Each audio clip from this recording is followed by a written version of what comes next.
Let us look at some questions from the City and Guilds past papers. So our first question today. There are 2,430 students in a school. Each student needs 2 pens. There are 18 pens in a pack. How many packs are needed? How many packs would be needed for each student to receive 1 pen? Great. If you realize that, we'd have to figure out how many packs would give every student, which is 2,430 students, 1 pen. So we really want to find out how many groups of 18 we can get from 2,430. How do we do that? We'd use the operation division. And as you can see here, 18 divided into 2,430 gives us 135. What does that 135 tell us? That there are 135 packs needed to give each student 1 pen. But is that what the question is asking? Or is that the information that is told? Each child must get how many? 2 pens. Great. So that means we need twice as much packs as we have calculated here. And that would be, you'd multiply 135 by 2 to give you that total of 270. Now, what if you wanted to do it another way? So we know we have 200, why do I keep on saying 200? It's 2,430. This is the amount, this is the number of students we have. Now, each student must get 2 pens. That means we're going to have to, if it was 1 pen, it would just be 2,430. It's going to be 2 pens each. So we could add 2,430 to itself, or we could multiply. So 2 multiplied by 0 gives us 0, 2 3s, 6, 2 4s, 8, 2 2s, 4. So we need a total of 4,860 pens if each student should get 2. So we now know that 18 pens to a pack. So we want to find out how many groups of 18 we can get from 4,860, and we'd use division. And that answer would be, so 18 into 4, not possible. 18, how many groups of 18 can we get from 48? We can get 2, and if we continued, we would have gotten 270 as our total. So you could have, as we did first, divide by 18 to give you 135, multiply the 135 by 2 to give you 270. Or you could go straight ahead and divide 18 into 4,860 to give you the same 270 packs of pens needed to give every child 2 pens. Let's look at the second question. In 1980, the population of an island was 2.75 million. In 1990, it was 2.95 million. What was the growth in the population over the period? What is the first thing you want to look at? What are they asking you? How many persons existed in 1980? And now, what is the difference with a person that existed in 1980 to 1990? So we're going to use, what operation are you thinking of using for this one?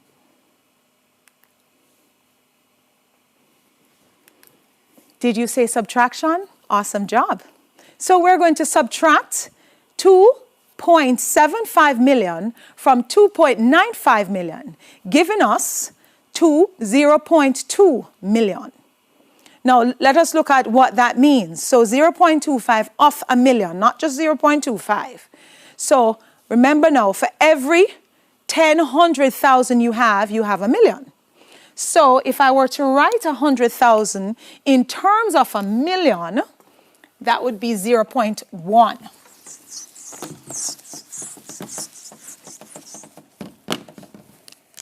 So 0.2 million means that it's 200,000. So the answer, I'm sorry there. Hold a moment, please. So the answer would be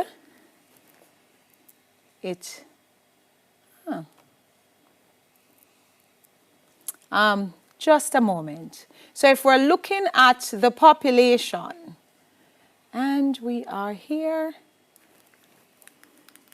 let us just quickly run back through those slides, and here we are. There we go. So this would be the difference, and we said 200.2 million equals 200,000. Excellent. Next question. What is the square of 15? What does it mean to square? What am I asking? So when we talk about square, we talk about raising that number to the power 2. So let's look.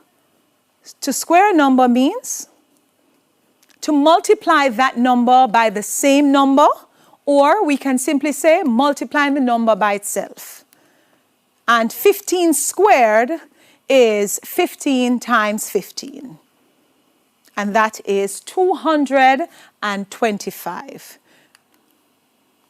So what if you're not so good at multiplication, you want to look at a little simpler way? Let us look at what we can do. So 15 multiplied by 15, and let's just quickly do this calculation. 5 times 5 is 25. 5, so we would carry that two group of 10 there. So 5 times 1 is 5, plus 2 is 7. And now this is really 10 we're multiplying by, so 10 times 5 is 50. And 10 times 10 is 100. So 7 and 5, we have 12, and 1 and 1, 2. So that is how we would have gotten our 225. And as I was saying to you, let's say you didn't want to go that route. You want to go 15 times 15, but we can decompose 15 over here, and we can rewrite it as such. 10 plus 5 still gives us 15, but they're easier numbers to work with. So 15 times 10 would give me 150, plus 15 times 5, which would give me 75, and my answer would be the same. So now I would add 150 to 75, giving me 225. So those are two possible ways you can work out this particular question, which is pretty easy and simple. What is the value of 4 raised to the third power? What does that mean? Raised to the third power, having an exponent of 3.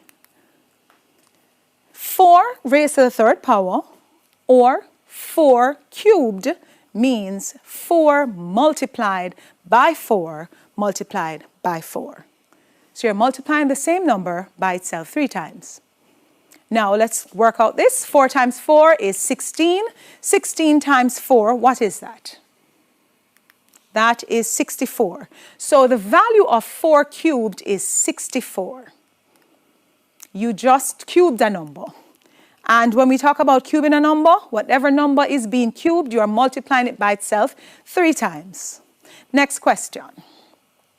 One day, the level of water in a river was 35 centimeters above a mark. A week later, it was 12 centimeters below the mark. Did I say centimeters? Right. Centimeters below the mark. Now, how far did the water level drop during the week? Now, what are some of the important things we got from this? 1, we know that there's a mark, and the water level was 35 centimeters above the mark. I like to look at drawings, so I pretty much put one together for you. And you can always use a little drawing on your paper to help you work out what you are working out.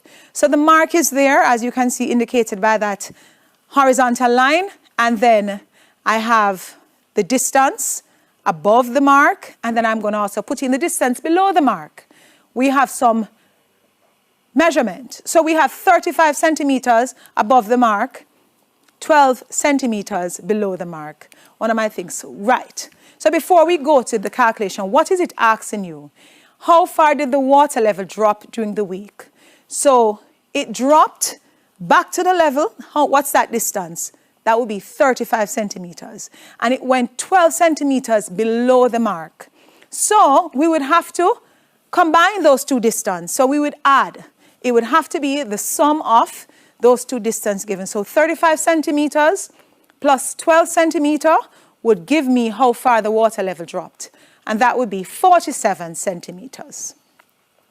Now this really happens in real life. If you look at the animation there, when you have the water cycle, there are times when the water evaporates from the Earth's surface and the water level would be lower. And as precipitation takes the water back on the Earth's surface, it would replace it.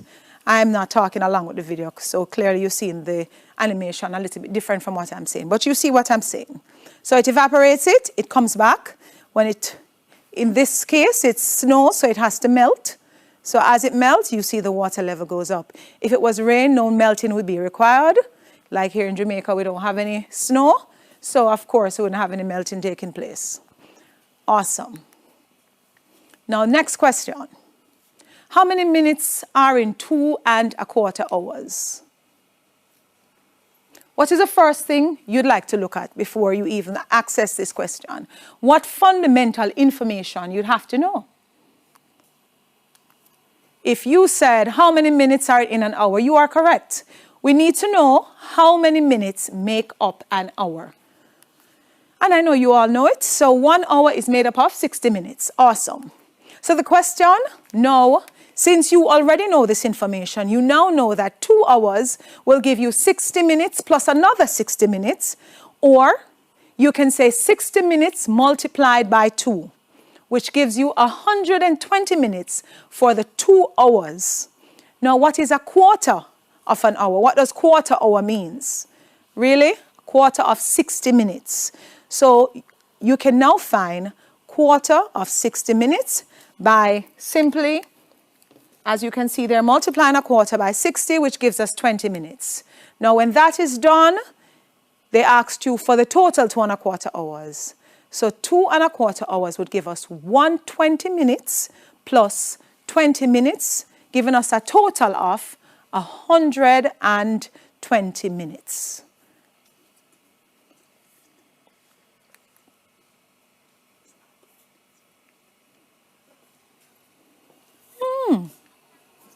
Oh, let us look at this, you know. I would have made a blunder. Can you believe it? Let us look at a quarter of 60 minutes. So you see, practicing and checking over your work is very important. So let us look at what a quarter of 60 is.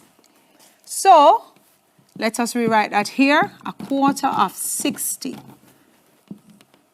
So we pretty much, 1 times 60 would give us 60 over 4.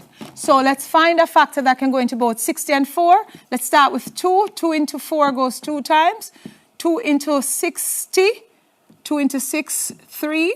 So 30. Can we continue? Yes, factor 2 can go into itself 1 time. And 2 into 30, 15 times. So actually, a quarter of an hour is 15 minutes and not 20 as I wrongly have on the board. So your time would be, for your 2 hours, it would be 120 minutes plus the 15 minutes, which would give us a total of 135 minutes to represent 2 hours and 2¼ hours. Let us look at another question. Flower pots cost $60.25 each. Flower pot saucers cost $25 each. A customer buys 4 of each. Now, before we continue the question, I'm not sure if you all know what a flower pot and a flower pot saucer is. So I did put a little picture there for you to look at.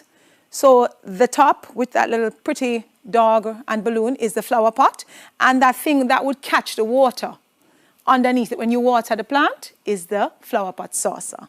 Let us continue now. The question is asking you, how much change should the customer receive after purchasing 4 flower pots and 4 flower pot saucers? What's the first thing you think you need to figure out? If you said you would need to find the total cost for all 4 flower pots and also the total cost for all flower pot saucers, you are absolutely correct. And as you can see, and you can always second check, now 4 of the pots would cost $241, and 4 of the saucers would cost $100. Now remember what we want to find out? How much change the customer should get if they're spending from $500. What else you need to do? Excellent. You need to total, just like what the cash register or the cashier would do, total everything. So you'd add your $241 to your $100, giving you a total of $341. You would subtract that from $500, giving you a change of $159. If you figure that out, you are doing awesome. Let us look at another question. A machine only accepts 25-cent coins. A family has $3.75 to change into 25-cent coins. What are we going to do here?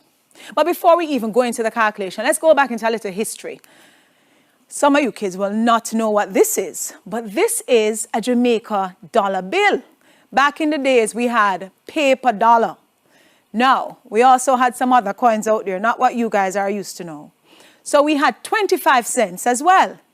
Now, 4 25 cents make up a dollar. So we're doing some basic fundamental information now.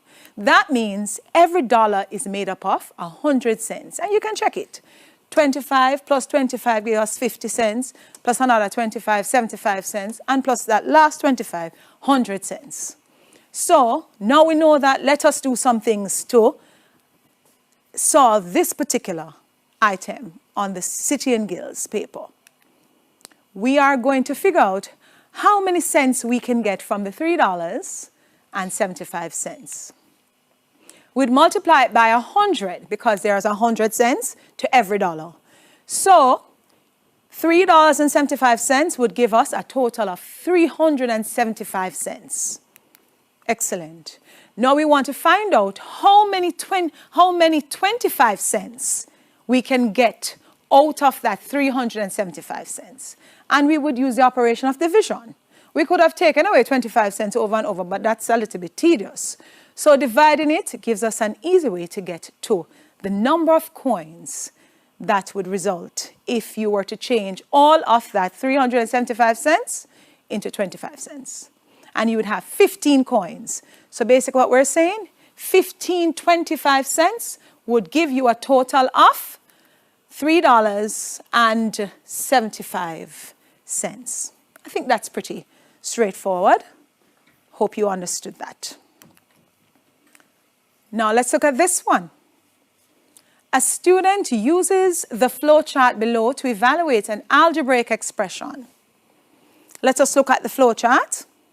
It says start, input x, square x, then it says add x, then subtract 12. It says if 0, you can stop. If not 0, you got to repeat the process. What is it really saying? So let's see what its question is asking you. Which of the following values for x will make the expression equal 0? What is that really saying to you? If you were to substitute x being 0, 3, 4, or 12, which of those values would give you an answer of 0? Which one will make the expression equal 0? What is the first thing you think you would do? All right. So, yes, you could write out the expression. Let us write it out. So you have the input x, then you square that x, then you add x, as you can see, add x, and then you subtract 12. That is an expression. Now, what else would you do? Yes, you would have to see what happens if you were to substitute x with any of those values. And I pretty much, went ahead and did it for you somewhat. So we have 0 is the first substitution. That is what it would look like. So wherever you had x, you are now putting 0. Excellent. Wherever you had x, you now put in 3. So we're substituting 3.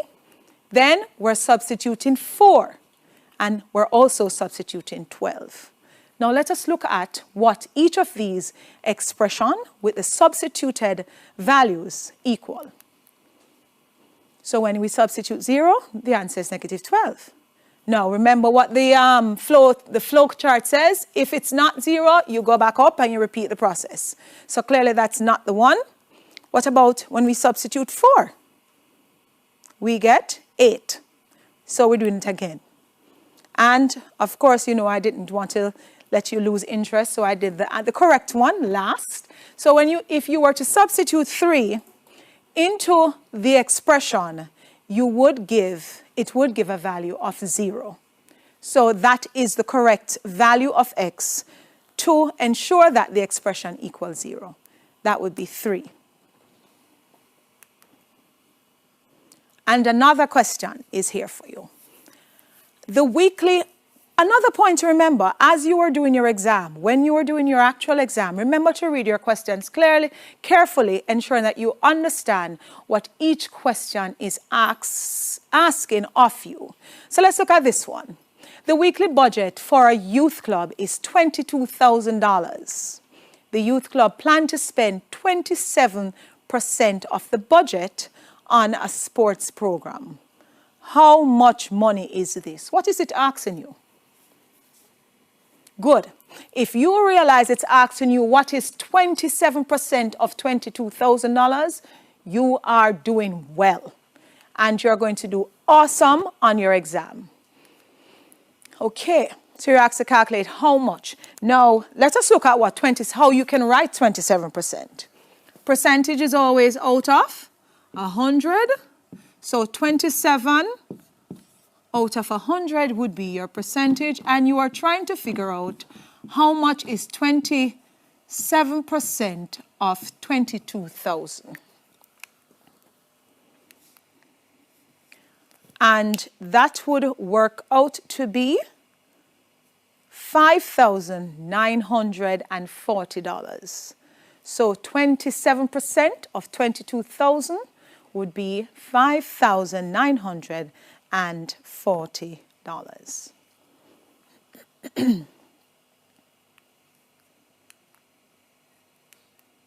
Oh, sorry. Next question. A machine was bought for $40,000 on June 1, 2012. The value of a machine depreciates by 15% of this value each year. What was the value on June 1, 2014? Let's just look at a few words in this question.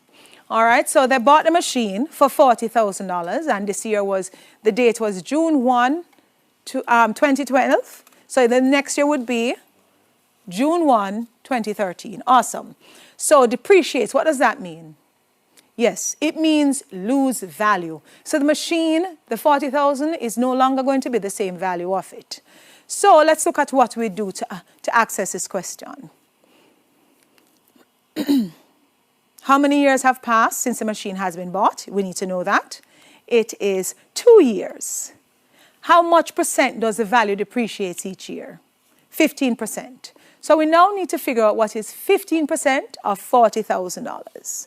15% of 40,000 is 6,000. So for the first year, the machine now values 40,000 subtracting 6,000, which is 34,000.